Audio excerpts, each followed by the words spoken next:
प्यारे बच्चों, मैंने सीरीज में वीडियो ला रहा हूँ रियल लाइफ में मैथ का यूज। एपिसोड 2 है ये। यह है टॉपिक है प्रॉफिट एंड लॉस और किराने की दुकान। तुम्हारे घर के पास जो किराने वाले हैं वो 40 रुपया में चावल खरीदता है और 50 रुपया में बेचता है, तो क्या तुम्हें पता है उन्होंने एग्जैक्ट प्रॉफिट कितना परसेंटेज कमाता है? आज इसी को निकालना सीखेंगे, वो भी क्लास 7 के फॉर्मूला से। नमस्ते, मैं हूं अभिषेक सर। यहाँ रियल लाइफ मैथ एपिसोड 2 में स्वागत है। एपिसोड 1 में हमने डिस्काउंट सीखा था, आज उससे आगे बढ़ते हैं। जिन्होंने एपिसोड 1 नहीं देखा है, लिंक डिस्क्रिप्शन में है, जाकर उसके चेकआउट कर सकते हैं। देखो, रामलाल जी किराने वाले हैं, वो थोक में चावल खरीदते हैं 40 रुपया में और बेचते हैं 50 रुपया प्रति किलो। तो सवाल है कि प्रॉफिट प्रतिशत कितना होगा, यानी कि प्रॉफिट प्रतिशत क्या, इसको यानी कि निकालते हैं। देखो, कॉस्ट प्राइस क्या होगा? कॉस्ट प्राइस कितना है? 40 रुपया। सेलिंग प्राइस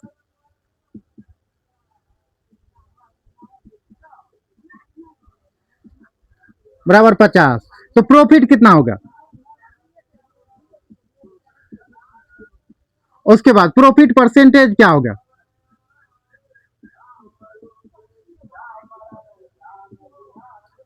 कॉस्ट प्राइस 40 रुपया, सेलिंग प्राइस 50 रुपया, तो प्रॉफिट परसेंटेज बराबर क्या हो गया? यानी कि प्रॉफिट परसेंटेज क्या होगा और प्रॉफिट क्या है, यही निकालना है। तो इसको फार्मूला पे बैठाएंगे। फार्मूला पे बैठाने से पहले क्या करेंगे? फार्मूला को याद करेंगे। फार्मूला को याद करेंगे। फार्मूला क्या होता है? देखो,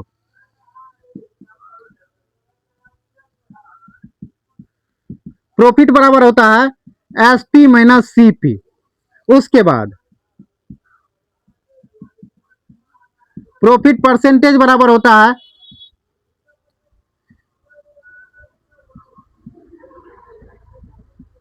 प्रॉफिट भागा सी पी गुना 100। उससे पहले ये समझना है, उससे पहले एक चीज समझना है। सीपी यानी कि कॉस्ट प्राइस बराबर क्या हो गया? जितना में सामान खरीदा जाता है, जितना में सामान खरीदा जाता है।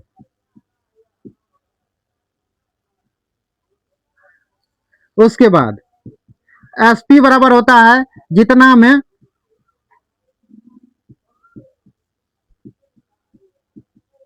सामान बेचा जाता है। उसके बाद प्रॉफिट बराबर होता है लाभ।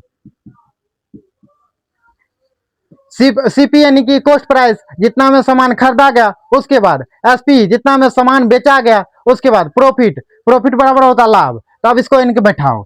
तो सबसे पहले यानी कि प्रॉफिट निकालेंगे। प्रॉफिट निकालने के लिए क्या करेंगे? यानी कि 50 माइनस 40, यानी कि सेलिंग प्राइस क्या है? 40 है, उसके सॉरी 50 है। उसके बाद कॉस्ट प्राइस कितना है?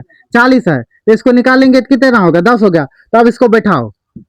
10 भागा 40 गुना 100। इसको यानी कि काटो, यदि और इसको काटो, कितना हो गया? 0.25 होगा। यदि 1 से 4 में भाग देंगे तो गुना 100।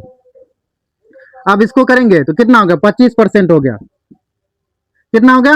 25% हो गया। तो देखो, यानी कि सीपी कितना था? यानी कि 40 रुपया। एसपी कितना था? 50 रुपया। तो यानी कि प्रॉफिट कितना हो गया? 10 रुपया का हो गया। उसके बाद प्रॉफिट परसेंटेज कितना हो गया? 25% हो गया। यानी कि रामलाल जी हर किलो पर कितना 25% का क्या करते हैं? फायदा कमाते हैं, यानी कि लाभ कमाते हैं। अगली बार आप दुकान पर जाओ तो यह सोचना कि दुकानदार कितना कमा रहे हैं। लेकिन एक चीज और ध्यान में रखना है, यदि अगर बाढ़ आ जाए, यदि बारिश आ जाए, सड़ जाए, गल जाए, तो उसको क्या होगा? लॉस भी आ सकता है। तो क्या करेगा? यानी कि कितना, यदि खरीदा था कितना में? 40 रुपया में। अब सामान सड़ गया, गल गया, तब उसको क्या करना है? यदि बेचना कितना में, इतना उसको बेचना पड़े 30 रुपया में, तब उसको क्या हो गया? तो 40 रुपया में खरीदा और 30 रुपया में बेचा, तो क्या हो गया? उसको लॉस हो गया। तो लॉस निकालेंगे। लॉस बराबर फॉर्मूला क्या होता है? सीपी माइनस एसपी बराबर क्या? 10 रुपया का क्या हो गया? लॉस हो गया। तो लॉस प्रतिशत निकालेंगे। तो लॉस प्रतिशत तो 10 भागा 40 और गुना 100। फॉर्मूला वही है, इसको इनकी बैठाना है। यहाँ वहां क्या करेंगे? वहां प्रॉफिट निकाले थे, यहाँ क्या करेंगे? लॉस निकालेंगे। तो लॉस निकालो। तो क्या हो गया? तो 25% इसको भी क्या होगा? यानी कि लॉस हो जाएगा। जब यानी कि सामान सड़ जाएगा, गल जाएगा, तो क्या होगा, 25% का लॉस हो जाएगा। तो यही है। उसके बाद आप लोग को कमेंट में बताना है, यानी कि एक सवाल दे रहे हैं आप लोगों को, कमेंट में बताना है, यदि एक दुकानदार 200 रुपया में कोई सामान को खरीदता है और 240 रुपया में बेचता है, तो उसको प्रॉफिट कितना परसेंटेज का, प्रॉफिट परसेंटेज आप लोग को निकालना है, कितना परसेंटेज का प्रॉफिट होगा, यही आप लोग को निकालना और कमेंट में बताना है।